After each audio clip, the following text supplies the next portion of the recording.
Saravá, filhos de fé. Hoje o ensinamento é profundo, necessário e transformador. Dentro da Umbanda e também em diálogo com o Espiritismo, existem leis espirituais que ajudam a compreender por que a vida acontece como acontece, por que certas provas se repetem, por que algumas portas se abrem e outras permanecem fechadas. Não se trata de castigo cego, nem de sorte, nem de favoritismo do céu. Trata-se de ordem divina, justiça espiritual e oportunidade de evolução. Entre essas leis, 4 merecem atenção especial: o livre-arbítrio, a lei da ação e reação, a lei das afinidades espirituais e a lei do merecimento. Quando essas 4 leis são entendidas juntas, a pessoa deixa de se ver como vítima permanente do destino e começa a perceber que pensamento, sentimento, palavra e atitude constroem caminho, atraem companhias e produzem consequências. Na Umbanda, essas leis aparecem de modos diferentes conforme o terreiro, a linhagem e a região. Alguns ensinam isso de forma mais doutrinária, com linguagem próxima da codificação espírita. Outros vivem essas verdades mais pela prática, pela gira, pelo passe, pelo banho, pelo ponto cantado, pela força do orixá e pela orientação dos guias. Mas existe um fundamento muito amplo que atravessa as casas sérias. Deus é justo, Deus é amoroso, o espírito evolui, a caridade é caminho e ninguém está condenado para sempre. A vida é escola, o corpo é instrumento e cada encarnação traz novas chances de aprendizado, reparação e crescimento moral. Comecemos pelo livre-arbítrio, que é uma das bases de toda responsabilidade espiritual. O livre-arbítrio é a liberdade que o espírito recebe para escolher. Escolher como agir, como falar, o que alimentar na mente, a quem ferir, a quem ajudar, em que direção caminhar. Deus não cria marionetes. Deus cria espíritos com potencial de crescer. E justamente por isso a escolha tem valor. Se não houvesse liberdade, não haveria mérito no bem, nem responsabilidade no erro. O livre-arbítrio mostra que o ser humano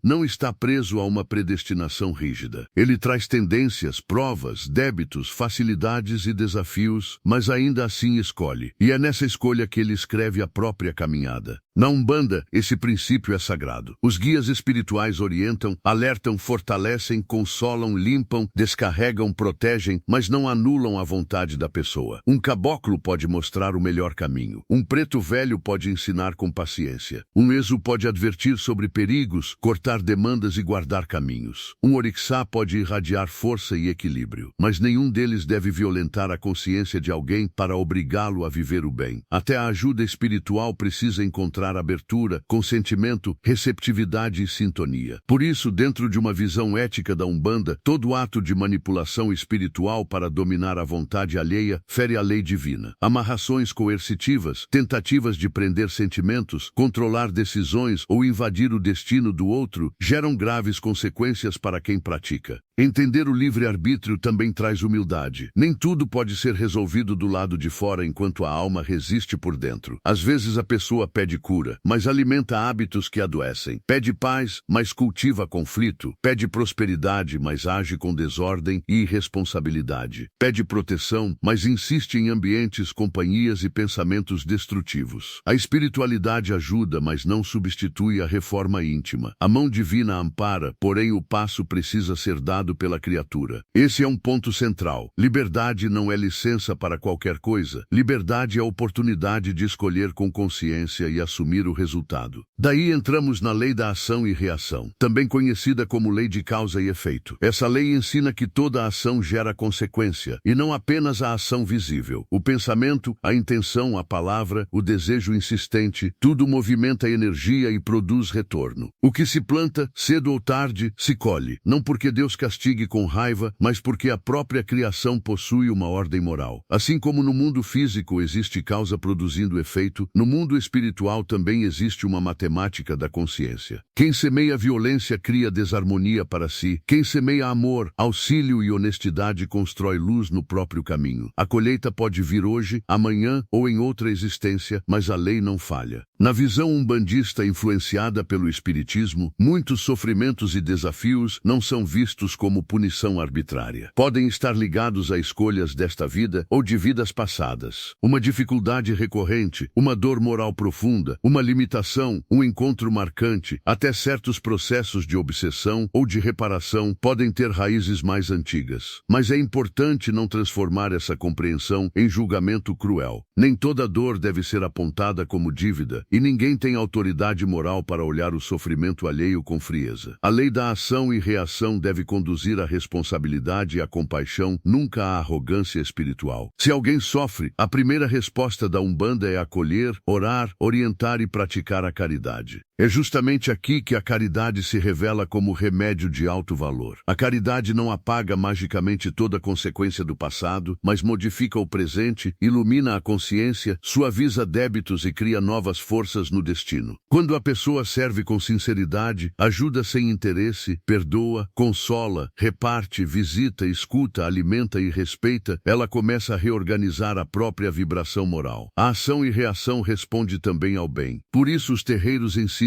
tanto a disciplina, a humildade e o trabalho desinteressado. O verdadeiro crescimento espiritual não está em pedir fenômenos extraordinários, mas em tornar-se instrumento de misericórdia. O bem feito hoje é semente de libertação amanhã. A terceira lei é a das afinidades espirituais. Essa lei mostra que semelhante atrai semelhante. A vibração que a pessoa mantém atrai pessoas, ambientes e influências compatíveis com aquilo que ela cultiva. Quem vive em revolta constante, maledicência, inveja, vício, agressividade e pessimismo tende a abrir campo para companhias espirituais inferiores e experiências densas. Quem busca oração, equilíbrio, honestidade, caridade, gratidão e vigilância mental favorece a aproximação de bons espíritos, guias de luz e situações mais harmoniosas. Isso não significa que pessoas boas não enfrentem ataques ou provas. Significa apenas que a sintonia é uma porta real e o campo vibratório importa muito. Dentro da Umbanda, essa lei ajuda a explicar muitos fenômenos mediúnicos. A incorporação não acontece de qualquer forma. Existe afinidade vibratória entre médium e guia, afinidade construída por missão, por preparo, por campo energético e por merecimento espiritual. As correntes formadas na gira também dependem dessa sintonia coletiva. O ponto cantado eleva, organiza e chama determinada força. O ponto riscado firma a atuação espiritual. O banho de ervas limpa, descarrega e ajusta frequências. A defumação purifica o ambiente. Tudo isso, em linguagem ritual, trabalha justamente sobre a lei das afinidades. Elevar a vibração para fortalecer a presença do bem e afastar aquilo que se aproxima pela desarmonia. Por isso a vigilância mental é tão importante. Muitas pessoas querem proteção espiritual, mas não protegem a própria mente. Querem afastar obsessores, mas alimentam diariamente ódio, intriga e descontrole. Querem abrir caminhos, mas insistem em palavras destrutivas e hábitos que escurecem a aura. A afinidade espiritual não se resume a rituais. Ela é mantida no cotidiano. O terreiro oferece força, orientação e limpeza, mas a casa interior de cada um precisa ser cuidada todos os dias. Aquilo que se lê, aquilo que se fala, aquilo que se deseja em segredo, tudo participa da sintonia que está sendo formada. E a espiritualidade responde à frequência emitida. Chegamos então à lei do merecimento. Essa é uma lei muito repetida nos terreiros. Tudo está na lei do merecimento. E isso precisa ser compreendido com profundidade, sem dureza e sem fatalismo. Merecimento não é privilégio. Merecimento não é favoritismo espiritual. Merecimento é resultado de construção moral, esforço sincero, aprendizado, humildade e coerência. A pessoa recebe de acordo com aquilo que pode sustentar, compreender e utilizar para o bem. Muitas vezes algo ainda não chega porque não houve preparo.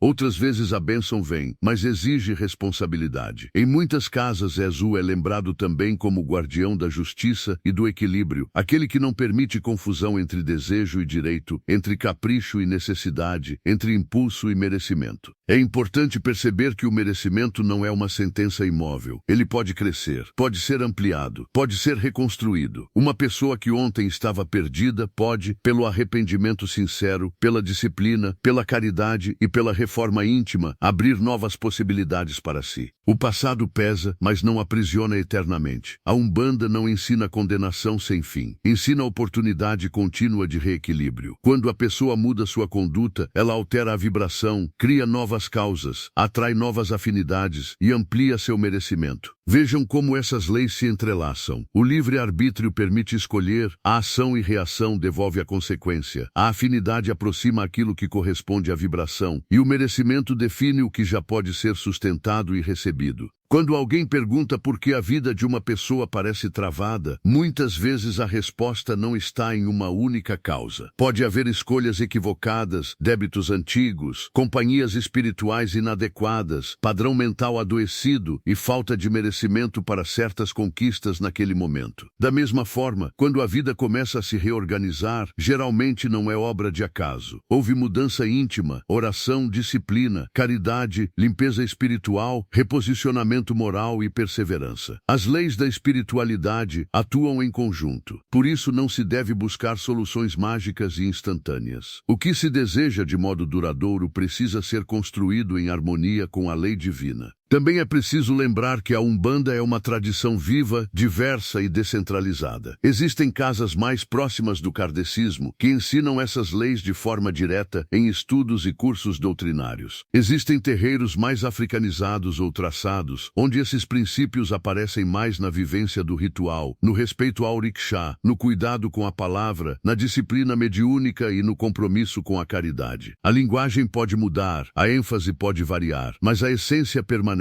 Responsabilidade espiritual, respeito ao próximo, reverência ao sagrado e busca de elevação moral. Essa flexibilidade não enfraquece a Umbanda, ao contrário, mostra sua capacidade de dialogar com diferentes realidades sem perder seu coração religioso. No fim, essas leis convidam a uma postura madura diante da existência. Não culpar apenas os outros, não culpar apenas os espíritos, não culpar apenas o destino, mas observar a própria consciência, que escolhas estão sendo feitas, que sementes estão sendo plantadas, que vibrações estão sendo mantidas, o que realmente está sendo merecido por aquilo que se faz todos os dias. A Umbanda ensina que Deus é amor, mas também é justiça, e a justiça divina não é vingança, é educação da alma. Cada reencarnação, cada encontro, cada prova e cada bênção podem servir ao despertar do espírito para uma vida mais reta, mais fraterna e mais luminosa. Que cada um guarde esta verdade no coração. Ninguém está abandonado, ninguém está sem amparo e ninguém está impedido de recomeçar. O livre-arbítrio dá a chance da escolha. A ação e reação ensina a responsabilidade. As afinidades espirituais lembram o poder da sintonia. E o merecimento revela que toda conquista verdadeira precisa de base moral. Se o caminho parecer difícil, que se fortaleça a fé. Se o passado cobrar, que se responda com caridade. Se a mente vacilar, que se busque oração e disciplina. E se houver desejo de crescer, que se viva no bem, porque toda luz cultivada hoje se transforma em caminho aberto amanhã. Saravá Umbanda, saravá a caridade, saravá as leis divinas que conduzem o espírito à evolução.